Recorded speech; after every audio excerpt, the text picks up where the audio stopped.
ओम गणेशाय नमः। नमस्कार, मैं अविनाश सिंह। आज हम बात करेंगे सप्तम भाव में सभी ग्रहों के फल के विषय में। और आज जिस ग्रह के विषय में बात करूंगा वो है सूर्य महाराज। सूर्य महाराज के सप्तम भाव में फल के विषय में यदि बात की जाए तो पुराने ऋषियों ने हमारे इसे बहुत अच्छा नहीं कहा है। पुराने समय में ऐसा माना जाता था यह पत्नी भाव है, विवाह भाव अथवा विवाह पत्नी भाव या फिर व्यापार भाव, पार्टनरशिप, व्यापार। पत्नी भाव इसलिए है क्योंकि ये पार्टनरशिप, साझेदार का भाव है। ठीक है, पार्टनरशिप। तो इस भाव को आप कहें कि सूर्य इस भाव में है तो क्या होगा। सूर्य महाराज यहाँ पर बैठे हैं। ऐसे स्त्री के लिए अच्छे शब्दों का प्रयोग भी नहीं करते हैं। हमारे ऋषि मुनि कहते हैं कि यदि स्त्री है, आज के फेमिनिस्ट तो नाराज ही हो जाएंगे वो सुनकर। कोई भी स्त्री जिसमें सूर्य अगर सप्तम भाव में है तो ऐसी स्त्री यदि उच्च कुल में हो, जन्म ले, उच्च कुल में भी जन्म ले तो वह कहीं ना कहीं कर्कशा होती है या फिर अच्छा आचरण करने वाली नहीं होती। अच्छा आचरण, सूर्य चूंकि क्रूर ग्रह हैं तो अच्छा आचरण ऐसी स्त्रियां नहीं करती अपने पति या परिवार के साथ। और अगर पुरुषों की बात करें तो पुरुषों के लिए कहा जाता है कि यदि सूर्य महाराज बैठे हों तो ऐसे जातक को अच्छी पत्नी नहीं मिलती। और अच्छी पत्नी नहीं मिलती या कोई स्त्री मिलती है, कोई स्त्री कोई स्त्री मिलती है ऐसे जातक को, तो कहीं ना कहीं इसे अच्छा नहीं माना गया है पति पत्नी के हिसाब से ये। लेकिन और अगर बात करें तो ऐसा जातक जो है, ऐसा जातक कहीं ना कहीं विरोध में होता है। किसके? सरकार के। सरकार के विरोध में कार्य करता है। क्यों करता है? सूर्य महाराज की प्रथम दृष्टि, सप्तम दृष्टि आती है पहले भाव पे, प्रथम भाव पे। अगर मेष लग्न की ही कुंडली है और उच्च की दृष्टि पड़ रही हो सूर्य महाराज की, तब तो ये बहुत अच्छा है, उत्तम योग बना देगा।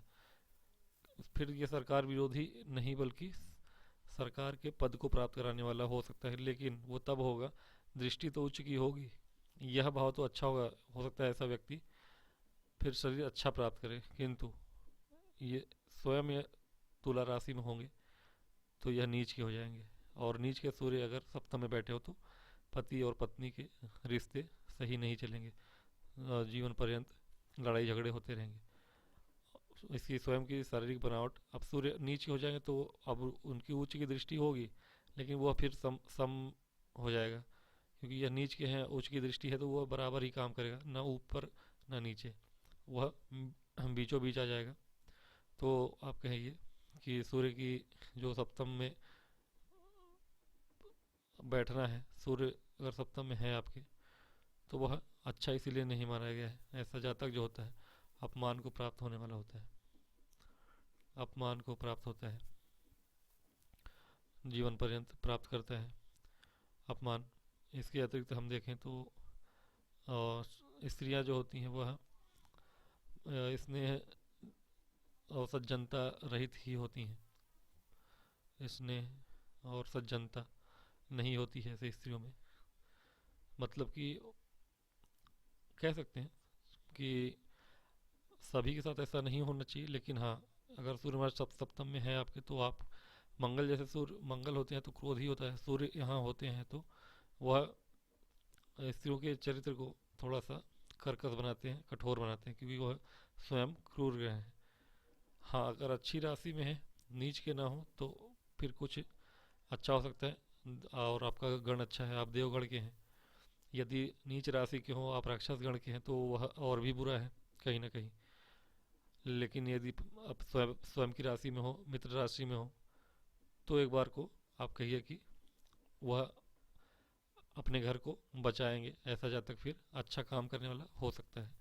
और अगर शुभ दृष्टियाँ पड़ रही हों, गुरु की दृष्टि पड़ रही हो, तो और भी अच्छा है। फिर ऐसे जातक के जीवन में थोड़ा उतार चढ़ाव कम होगा। लेकिन उतार चढ़ाव अति अधिक होते हैं अगर ऐसा कुछ नहीं है, गुरु की या शुभ दृष्टि नहीं पड़ रही, किसी शुभ ग्रह की दृष्टि नहीं है, या अच्छी राशियों में नहीं है, शत्रु राशि में है, नीच राशि में है, तो ये ऐसे सूर्य महाराज आपको जीवन पर्यंत परेशान करते हैं, व्यापार में भी और साझेदारी में भी, पत्नी और पति के साथ भी, और आमतौर पर तलाक जैसी समस्याएं भी खड़ी हो जाती हैं। तो ये सूर्य महाराज का फल आपको देखने को मिलता है सप्तम भाव में। अब बात करते हैं चंद्र महाराज के विषय में। चंद्रमा यदि सप्तम भाव में है तो सूर्य और चंद्रमा में जमीन आसमान का अंतर हो जाता है। चंद्रमा सप्तम में है वह इतना ही अच्छा है जितना कि सूर्य का होना अच्छा नहीं माना जाता। चंद्रमा यदि इस घर में हो तो ऐसा जातक हो या जाति का, दोनों ही सुंदर होंगे, सुंदर होंगे, देखने में आकर्षक होते हैं। और पत्नी, ऐसे जातक की पत्नी भी सुंदर होती है। यदि लड़के की कुंडली में है तो पत्नी सुंदर होगी, लड़की कुंडली में तो पति और स्वयं जाति का भी सुंदर होगी, पहली बात। और पति पत्नी में प्रेम भी बहुत होगा।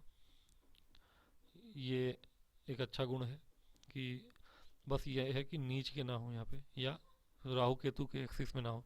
चंद्रमा यदि पीड़ित हो जाते हैं, विशेष रूप से राहु के साथ हो, मान लीजिए किसी की वृषभ लग्न हो और यहाँ 8 नंबर लिखा हो और राहु और चंद्रमा साथ हो, तो फिर ये 100% मैं कहता हूँ, मेरे देखे हुए कुंडली की बात कर रहा हूँ मैं, कि आपको तलाक करा ही देते हैं।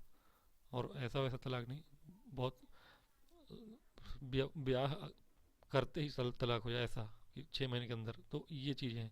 चंद्रमा अगर राहु के साथ हैं यहाँ पे और नीच के होके हैं, मतलब वृश्चिक राशि के हैं, तो ये विवाह के, अब वृषभ लग्न है तो ऐसे जातक खूबसूरत होते हैं, देखने में सुंदर होते हैं, लेकिन ऐसे जातिका की पत्नी बहुत ही दुष्ट स्वभाव की होगी और विवाह होते ही वो 6 महीने के अंदर अंदर अपना घर संसार बर्बाद करके चली जाएगी।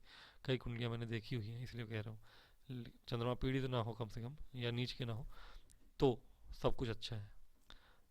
तो मान लीजिए चंद्रमा अगर अच्छे हैं, यहाँ पे शुभ हैं, शुभ ग्रहों से दृष्टि भी हैं, तो ऐसे जातक का जीवन बहुत ही उत्तम, अच्छी सुसज्जित सुसंस्कृत पत्नी मिलती है या पति मिलता है। और ऐसा जातक बड़ा ही अच्छा व्यापार अगर करता है तो व्यापार भी उसका बड़ा ही अच्छा होगा कहीं ना कहीं। और ऐसा जातक जो है डॉक्टर या डॉक्टरी के फील्ड में व्यापार कर सकता है, दवाइयों का, या समझ लीजिए, या पानी संबंधित काम कुछ और कर सकता है वह, जल संबंधित, या फिर पेट्रोलियम, पेट्रोल पंप वगैरह ऐसे जातक के हो सकते हैं। तो ये चीज़ें हैं कि चंद्रमा अगर यहाँ पे अच्छे से बैठे हों तो ये बहुत ही शुभ है, बहुत ही शुभ। तो सूर्य और चंद्रमा में जमीन आसमान का अंतर है। तो आज के लिए इतना ही। अगले वीडियो में मैं आपको बाकी के ग्रहों के विषय में बताऊंगा। आप लोगों से निवेदन है कि आप लाइक और सब्सक्राइब करें। नमस्कार।